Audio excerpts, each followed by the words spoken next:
And in news just into KwaZulu-Natal, where 2 people have been taken into custody in connection with this weekend's tavern shooting in Pietermaritzburg.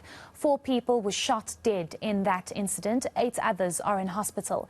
It's alleged 2 men driving a VW Polo stormed the tavern at around 8:30 in the evening and opened fire on patrons. eNCA's Manqoba Mchunu joins us now for an update. Manqoba, quite a development. Tell us more. Well, certainly, Heidi, and this is a confirmation from the Provincial Commissioner here in KwaZulu-Natal. We asked him about developments in this particular matter, and he has confirmed, Heidi, in fact, that there has been 2 people that have been taken in by police for questioning. And of course, we understand that this happened just a few hours after that incident had occurred. But the details of that, of course, at this particular stage are not clear, would not give more details, not to compromise the investigation itself, Heidi. But safe to say that we can confirm that 2 people have been taken in. Of course, we have seen the officials here alongside, the MEC or the acting MEC of safety here in the province, which almost be just coming here to do a walkabout and really trying to find answers as to really what happened here on that particular day, but also speaking also very harsh and very strong about what needs to be done when it comes to issues of security, more especially at liquor establishment, because most of these incidents, Heidi, have taken place in such establishment. But I've got the MEC right here just to give us a sense of his visit here. MEC, thank you very much for your time. Of course, you have been here assessing the situation, and you've said quite a lot about issues of safety, but as well as firearm control. Thank you very much, my brother. Greetings to the viewers of eNCA. Yes, today, once again, it's a very sad day for the country of South Africa and the people of KwaZulu-Natal. We're in this tavern here in Sweetwaters, where we know that 4 people were shot and killed and 8 remain in the hospital. And it's one issue that we say, for how long are we going to allow these things to continue happening in our country? We're a country where each and every weekend people are killed in taverns, where they're supposed to be enjoying their lives and spending time together, but you find that they're being killed. And killing of one person is too many. So I'm saying, as an MEC of community safety, in KwaZulu-Natal, we are seeing these things as well, continuing unabated. And this area of Sweetwaters, again, we're seeing quite a lot of crime happening. Now, some crimes in the area are decreasing, but murder is increasing quite a great deal. It's a big area with more than 300,000 people who are residing here, but with only 1 police station with this places layer, which is number 3 in the province in terms of murder. And I'm saying it's time where, as government also, we come in, we deal with issue of alcohol, because in a number of these murders, you find that people were in drinking areas or drinking holes, people were drunk. So I'm saying alcohol can't drive our people. Alcohol can't drive us. Alcohol can't be the source of a murder of our people. We need to start as government to be a biting government. If the liquor board is having a responsibility to regulate taverns and bottle stores and everything, then it has to do its work. My question is that, when does the liquor board says it's enough now? How do you have a situation where in this area you've got more than 168 taverns in a 300,000 area where you've got 300 people in that area and you've got 168 taverns? When do they say it's enough now, we can't issue more licenses? But they continue issuing licenses. We must start regulating what we need to regulate. We must be the state that says we are regulating and we are having authority, because a state without authority is a useless state. And the state must start having authority and being felt that it's having authority. So I'm also saying we need to make sure that maybe we start to categorize taverns. It can't be each and every tavern that opens until 2 o'clock in the morning. Even if it has license, there must be issues of security. If a tavern doesn't meet a particular standard of security, can't open until the early hours of the morning. Is this what you'll be looking into? Definitely. I'm going to be raising this with the cabinet and the premier, and we'll be taking it up with the president, because if we don't do these things, our children will inherit a country that I call Satan.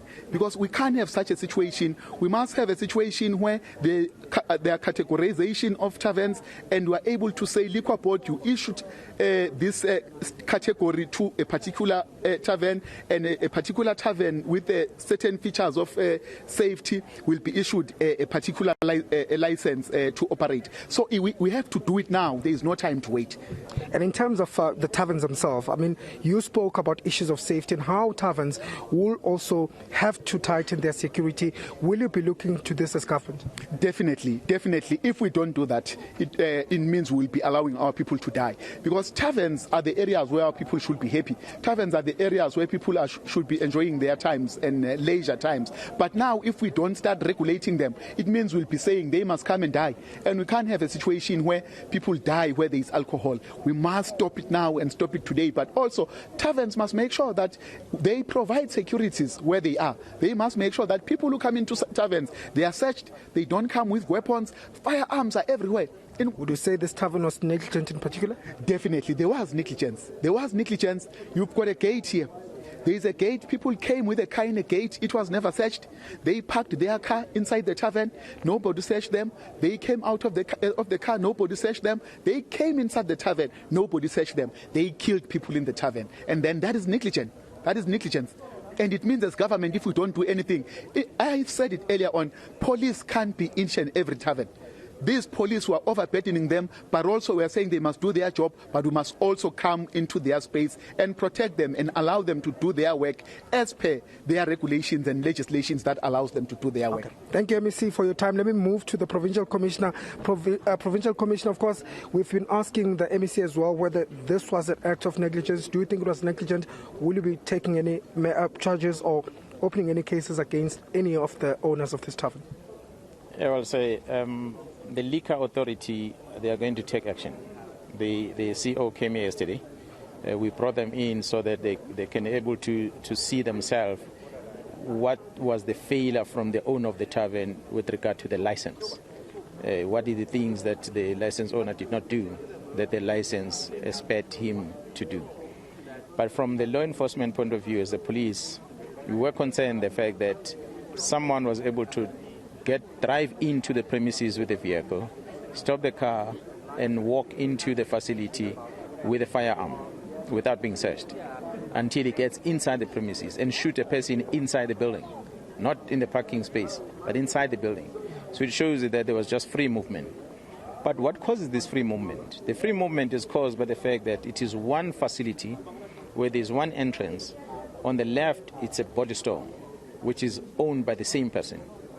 In the middle is a car wash, owned by the same person. On the right is a restaurant and a tavern attached to each other. So the rules governing the restaurants are different than the rules governing the tavern. So if you are seeing a person is coming into the restaurant to come and buy something, I do not know until what time the restaurant opens. But the restaurant, they normally open for whatever time the owner wants to stay there open. Let's just go to this, Commissioner, due to time. Can you confirm the arrest and where these people, do you suspect that these are people that were linked to this crime? Yeah, well, our investigation are leading us to take some people for questioning.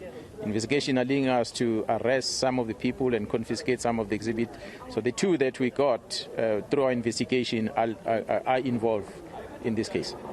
What would you say to those that say there's a lapse when it comes to crime intelligence because the police are more reactive than stopping crime itself? Would you say that there is an issue when it comes to crime intelligence and the lapse, therefore, in crime intelligence?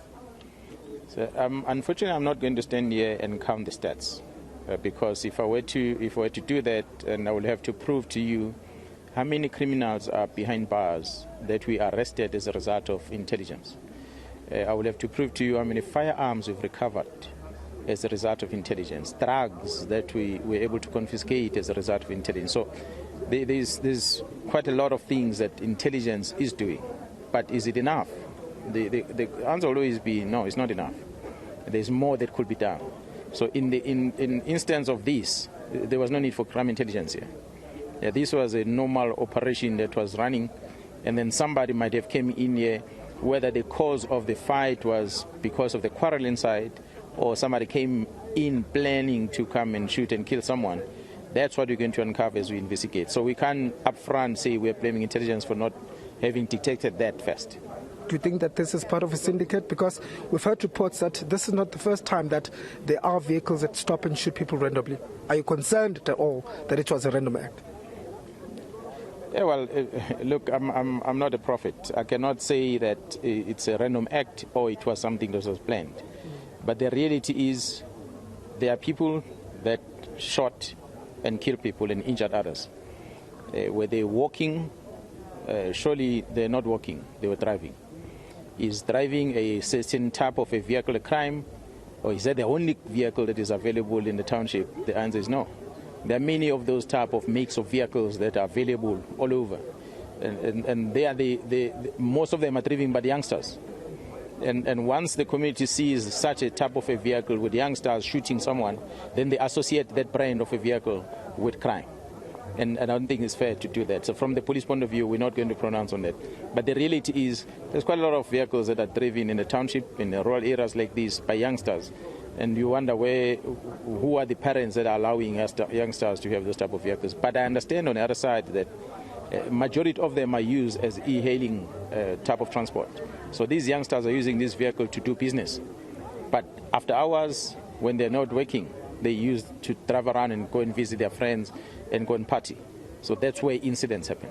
Okay. Thank you very much for speaking to us. That was the Provincial Commissioner General Manqoba Mchunu, just giving us a sense of where the investigation is. Of course, Heidi confirming that 2 people have been arrested in connection with this particular incident. But Heidi, I can tell you that the tavern itself is still closed, and the community members, however, are still here at Heidi trying to really find answers. They have a keen interest because this deals with the issues of safety in this particular community. We did also speak to some of the families earlier on who are saying that they still want answers as to what really happened here. Why was the security not able to stop what had happened in this particular establishment? We also spoke to the owner who says that, his security was up to standard when it comes to this particular issue. But of course, there are still many questions that are still not been answered.